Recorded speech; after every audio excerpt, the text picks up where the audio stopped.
2 महीने के इलेक्शन में जाने का फायदा नहीं। पीडीएम जिमनी नहीं, अक्टूबर का जनरल इलेक्शन लड़ेगी। वफाकी वजीर दाखिला राना सनाउल्लाह की लंदन में मीडिया टॉक। पार्टी कायद नवाज शरीफ से अहम मुलाकात। पंजाब का निगरान वजीर आला कौन, फैसले के लिए पार्लिमानी कमेटी कायम। हुकूमती इत्तेहाद से असलम इकबाल, राजा बशारत और हाशिम जमा बख्श शामिल। अपोजिशन से मलिक अहमद, नदीम कामरान और हसन मुर्तजा मेंबर हैं। नोटिफिकेशन जारी, पहला इजलास कल तलब।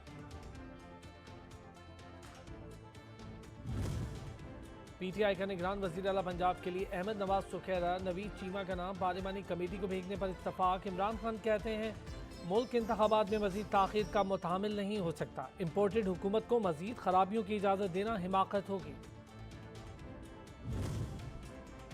खैबर पख्तूनख्वा में निगरान वजीर आला के तकर्रुर में इत्तफाक राय न होने का खदशा। वजीर आला महमूद खान का अपोजिशन को नाम भेजने से इनकार। हिज़्ब इख्तिलाफ की जमातों की बैठक, अपोजिशन लीडर ने नामों पर पीडीएम जमातों को एतमाद में लिया।